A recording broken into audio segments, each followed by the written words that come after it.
घर हिँडेकै भारीसँग हिँड्दैछ पसिनै पसिना भइसकेको छ नि हेर्नु है तिमीहरू अगाडि म पछाडि हिँड्छु हेर्नुहोस् है हेर्नुहोस् है यस्तो कष्ट पो छ त रास्ता खोजेको रास्ता खोजेको हेर्नुहोस् है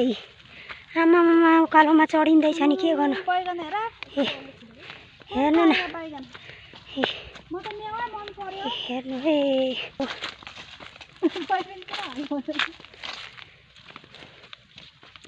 हेर्नुहोस् है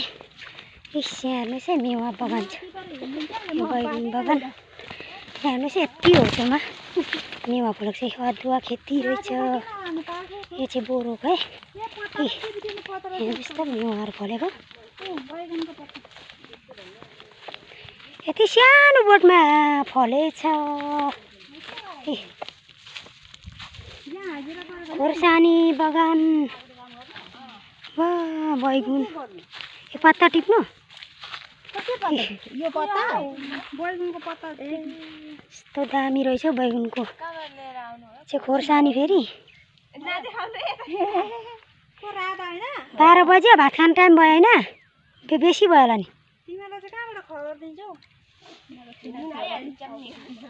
नम्बर छँदैछ होइन फोन गरिहाल्छ हामी चाहिँ बारी हिँड्दै चाहिँ खोर्सानी बगान पुरा खोर्सानी बगानी हेर्नु है अब यहाँ मेवाको बोट देखाइदिन्छु म हेर्नुहोस् है त यहाँ मेवा यति सानो बोटमा नि फलेको भत्तरे लट्टै छ मेवा हेर्नुहोस् है के मजा मेवा रहेछ यो कराउने यहाँ छ एकजना बेसी कराउँदैछ फुटुकले टिपेर खाऊ न हौ